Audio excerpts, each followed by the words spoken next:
Tea or coffee?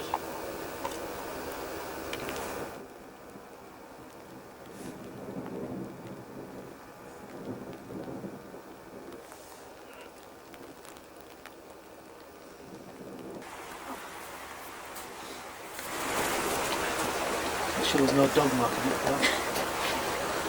Alright, clean.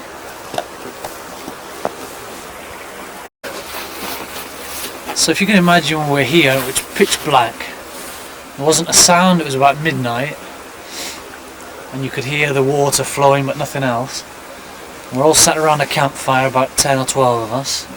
And I was telling this long-winded ghost story about a headless horseman that used to ride along this bridle way here once every year or something when the moon was in a certain position in the sky, and everybody was saying, "Oh, shut up, what a load of rubbish." But as the story progressed, everybody started taking a little bit more notice. And after about 15 minutes I got the attention of everybody, and I got to a certain point in the story where I said, "And tonight's the night when the headless horseman passes."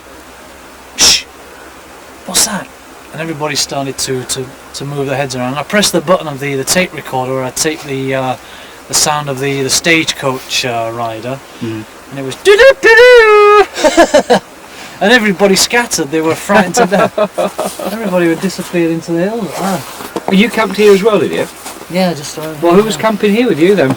Oh, it's Nicky Booth and all the rest of them. Really? Stephen Beaumont. My very first camp in the Ashy Valley, and my first camp away from being in the Cubs, that was it. We camped at this very spot. I described, we woke up in the morning, we had 12 of us camping here, and we only had a small tent which had about room for 4 people. So 8 of us had to sleep outside. And what we decided was, those with sleeping bags had to go outside, and those without could stay in the tent, and of course I had a sleeping bag. So I don't know what time it would have been in the morning, but I'd say around about 4 or 5 o'clock at best, and it was light, just coming light. So we decided, because we couldn't sleep, we went up over the hill to Nab's wife. I remember waiting for the cafe to open, and in the end we knocked on the door. Bang, bang, bang, bang, bang on the door, and a woman appeared at the window above us.